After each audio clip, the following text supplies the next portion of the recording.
Restaurants, there's no question, are going to have continual challenges. They're going to have to remain innovative. They're going to have to think outside the box. You can't think, how did we do it before the pandemic? I think the rules have changed. The restaurant industry deals with, obviously, on a regular basis, labor. That's one of their most expensive line items is labor.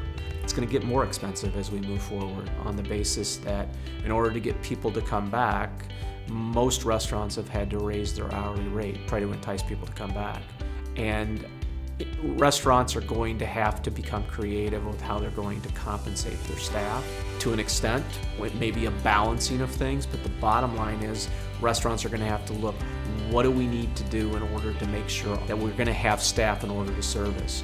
I think restaurants want to get past the point where customers are walking into a restaurant, half the tables are empty, and they're saying, do you have a reservation? And we're like, no, but half your tables are empty. And they're like, we can't service those because we don't have enough staff.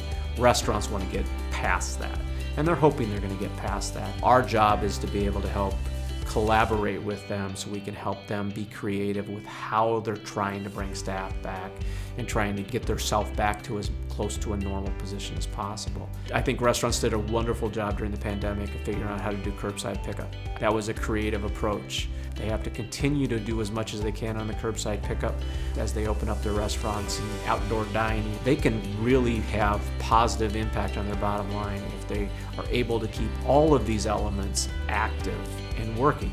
But it takes labor. It definitely is going to take labor in order to do that, and that's going to be, in my opinion, still remain their biggest challenge.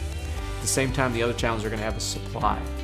Sometimes certain restaurants are going to have to limit their menu and focus on the quality of their product versus the quantity of their product.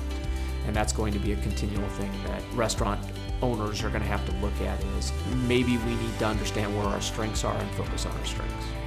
I think the best thing when it comes to restaurants is making sure that restaurants are following protocol, and they bring on a new employee, that they're getting the proper paperwork and getting forms filled out. And we basically, on a almost process basis, make sure restaurants sign up with one of our payroll services to make sure that they're getting complete support of effectively an off-site HR department to make sure that they're not missing any of these things, and that they're handling the overtime pay appropriately, which is an area that will come back to bite a restaurant if they don't know what they're doing with that. When it comes to sales tax, making sure that they're handling their reporting on a monthly basis on the sales tax side and doing those things. CJBS provides all those services to make sure that we can support those restaurants. We have several restaurants that take advantage of those services. It's important to stay up to speed on that. And it's hard. Restaurants want to do what they're good at. They want to be the chef in the process. They want to be creative in expanding their menu and recreating their menu and not making it stale and keeping it moving forward. Let us handle and be that support on the business side to make sure that you're staying in compliance.